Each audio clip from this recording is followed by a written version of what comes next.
Assalamualaikum warahmatullahi wabarakatuh. Alhamdulillah wassalatu wassalamu ala asrafil anbiya'i wal mursalin wa ala alihi wa ashabihi wa man sara ala nahdihi wa tamassaka bi sunnati ila yaumiddin. Asyhadu an la ilaha illallah wahdahu la syarika lah wa asyhadu anna Muhammadan abduhu wa rasuluhu wa ba'd. Anak-anakku sekalian, kelas 5A dan kelas 5B yang Bapak cintai dan Bapak banggakan, tidak ada kata atau kalimat yang pantas kita ucapkan pada hari yang barakah ini. Dan sudah, kalau tidak salah anak-anakku sekalian, kita sudah memasuki puasa yang ke-9 atau ke yang 10. Mudah-mudahan bulan yang penuh dengan keberkahan ini menjadikan kita hamba-hamba Allah yang giat lagi dalam melakukan amal ibadah. Mudah-mudahan kita giat dalam qiraatil Quran, kita giat dalam qiyamul lail kita, karena bulan yang penuh dengan keberkahan ini, di mana terdapat hikmah yang sangat agung di bulan Ramadan, yaitu dilipat gandakannya pahala seorang hamba lebih daripada bulan-bulan yang lain. Mudah-mudahan bulan yang berkah ini menjadikan anak-anak Pak Rahmat kelas 5A dan kelas 5B menjadi orang yang as-sabirun, menjadi orang-orang yang sabar, menjadi orang-orang yang sungguh-sungguh dalam menuntut ilmu.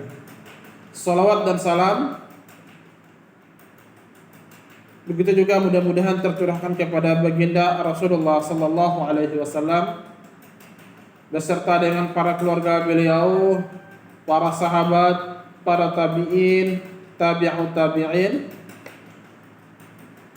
dan orang-orang yang selalu senantiasa istiqamah, selalu senantiasa berpegang teguh dengan kitabullah dan sunnah Nabi sallallahu alaihi wasallam. Mudah-mudahan Allah Subhanahu wa taala mewafatkan kita dan memasukkan kita semua ke dalam jannahnya. Amin. Anak-anak Pak Rahmat yang berbahagia, kemarin beberapa pekan yang lalu kita sudah panjang lebar membahas berkaitan dengan makanan dan minuman yang halal, bagaimana kriteria makanan yang halal, bagaimana kriteria minuman yang halal, begitu juga bagaimana kriteria minuman ataupun makanan yang halal yang boleh dikonsumsi oleh orang-orang yang beriman. Semua dari pembahasan itu, maka di pelajaran yang ke-8 ini kita masuk pada pembahasan akhir dari makanan dan minuman yang halal ataupun yang haram, yaitu hikmah makanan dan minuman yang halal maupun yang haram. Anak-anakku sekalian yang Bapak cintai, Allah Subhanahu wa taala Maha bijaksana. Allah Subhanahu wa taala Maha alim, Maha mengetahui atas kondisi hambanya. Oleh karena itu Allah Subhanahu wa taala menurunkan syariat yang dibawakan oleh baginda Nabi sallallahu alaihi wasallam, yang membawakan ajaran Islam, yang mana dalam Al-Qur'an Allah Subhanahu wa taala berfirman, ya ayyuhalladzina amanu ya ayyuhan nabiyyu kulu min thayyibati ma razaqnakum. Hai orang-orang yang beriman, hai para nabi dan para rasul, makanan yang baik yang mana rezeki yang telah kami berikan kepada kalian. Oleh karena itu setiap ada larangan maupun disyariatkan, di balik tersebut ada hikmah yang sangat dalam yang tersimpan yang Allah berikan buat mereka yang selalu senantiasa taat dan patuh terhadap syariat Allah, terhadap perintah Allah. Begitu pula dengan Nabi kita Muhammad sallallahu alaihi wasallam sangat mengasihi, sangat mencintai terhadap umatnya. Semua ajaran adalah untuk dikembalikan kebaikan kepada umat-umatnya. Oleh karena itu anak-anakku sekalian, apabila syariat Islam telah memerintahkan sesuatu, apabila syariat Islam telah menegakkan suatu permasalahan, pastilah di dalamnya ada manfaat dan juga ada kebaikan bagi mereka yang melaksanakan syariat secara kafah. Demikian juga dengan syariat Islam, melarang sesuatu yang mana di dalamnya terdapat bahaya dan kerusakan dan keburukan bagi manusia, agar itu semua kita menjauhi perbuatan-perbuatan atau makan dan minuman yang bisa membahayakan tubuh kita ataupun orang lain ataupun saudara yang kita sanak family semua. Kemudian anak-anakku sekalian, di antara hikmah adanya makanan minuman yang diharamkan oleh Allah Subhanahu wa taala, yang pertama adalah sebagai ujian dari Allah kepada hambanya. Jadi dunia ini anak-anakku sekalian sebenarnya ujian bagi orang-orang yang beriman. Ladangnya kita mengumpulkan pahala, mencari ridha Allah, mencari keridhaan orang tua. Nanti semuanya sudah kita lakukan, nanti kita akan mendapatkan hikmah, kita mendapatkan keberkahan, dan yang terpenting adalah kita akan dimasukkan oleh Allah ke dalam surga. Jadi yang pertama sebagai ujian bagi orang-orang yang beriman. Sebagaimana sabda Nabi sallallahu alaihi wasallam dalam sebuah hadis yang menerangkan tentang orang-orang yang beriman, tentang kehidupan yang ada dalam dunia. Rasulullah sallallahu alaihi wasallam bersabda dalam sebuah hadis, "Ad-dunya sijnul mu'min wa jannatul kafir." Dunia adalah penjara bagi orang-orang yang beriman dan surganya bagi orang-orang kafir. Sehingga para ulama memahami hadis ini sebagai mafhum mukhalafah. Pemahaman sebaliknya adalah di dunia adalah kesenangan buat orang-orang kafir, dunia adalah nikmatnya orang-orang kafir, dunia adalah tempat kesenangan orang-orang kafir, tapi nanti di akhirat mereka akan mendapatkan adzaban syadid, siksaan yang sangat pedih. Nanti di akhirat orang-orang yang beriman akan mendapatkan kenikmatan yang sangat luar biasa di surganya Allah.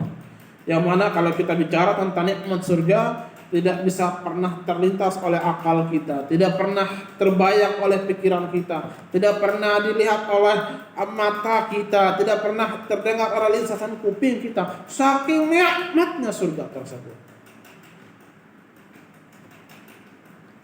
Itu yang akan Allah sediakan bagi orang-orang yang beriman, tentunya melakukan ketaatan, melaksanakan perintah Allah Subhanahu wa taala. Kemudian yang kedua adalah anak-anakku sekalian, mendorong manusia untuk mampu memilih makanan dan minuman yang bermanfaat dan berkualitas bagi kehidupan mereka. Jadi anak-anakku sekalian, di antara hikmah makan dan minuman yang halal adalah mendorong kita untuk mampu memilih makanan-makanan yang bergizi tentunya,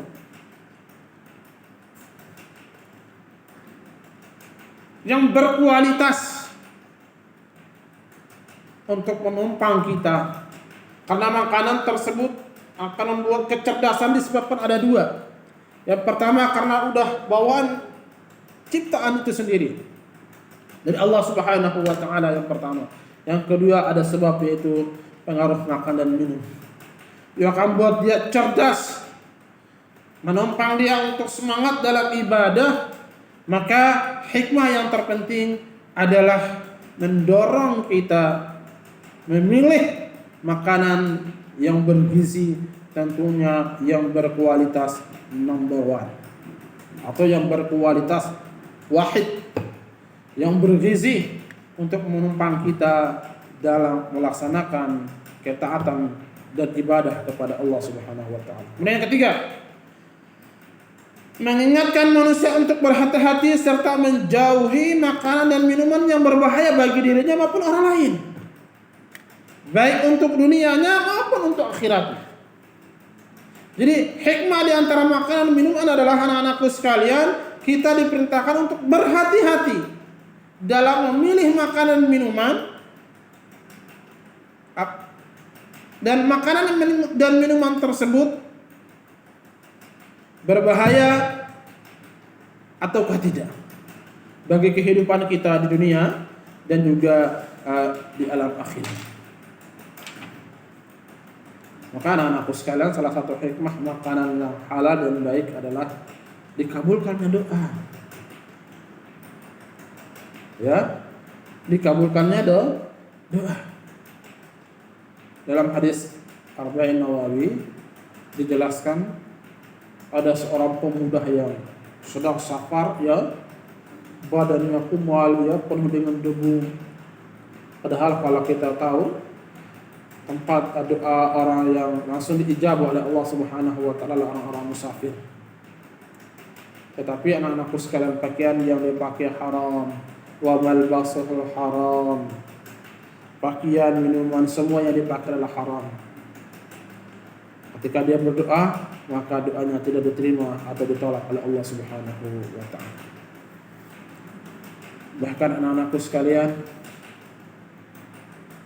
Allah Subhanahu wa taala melarang hikmah mengkonsumsi makanan yang haram adalah kembali kepada kesehatan tubuh kita itu sendiri. Orang yang minuman khamar akan merusak hampir jutaan saraf elemen yang ada dalam wajah, dalam mukanya. Ya, rusak.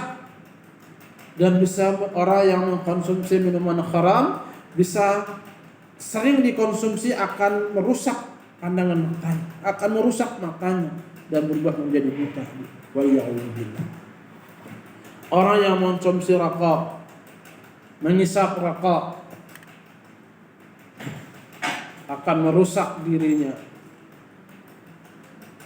dan juga merusak orang lain, merusak anak dan istrinya, merusak cucu-cucunya, merusak paru-parunya, dan termasuk perbuatan yang dicintai oleh iblis dan mengakibatkan badan dia menjadi rusak dan mengakibatkan mendapatkan murka Allah Subhanahu wa taala.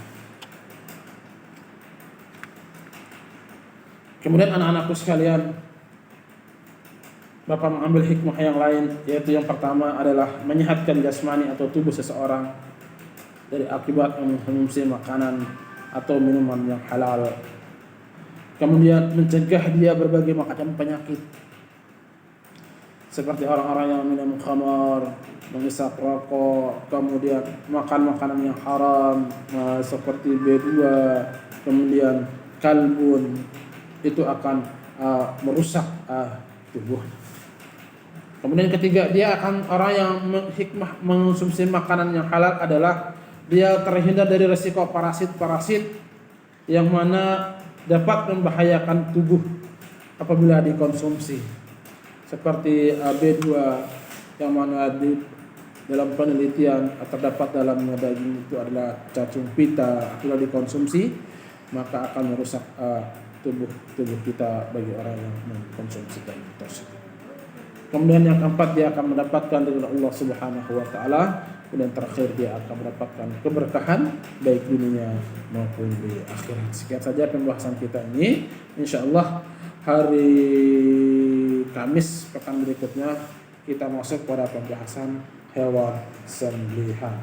Nanti masuk juga pembahasan tentang akikah dan kurban insyaallah taala. Sekian dari Pak Rahmat. Apabila perkataan Pak Rahmat itu benar-benar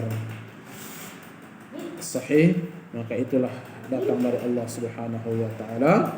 Dan apabila perkataan Pak Rahmat itu salah, itulah datang dari kebodohan Bapak, tentunya ja'a minasyaitan. Sekian, wabillahi taufiq wal hidayah. Assalamualaikum warahmatullahi wabarakatuh.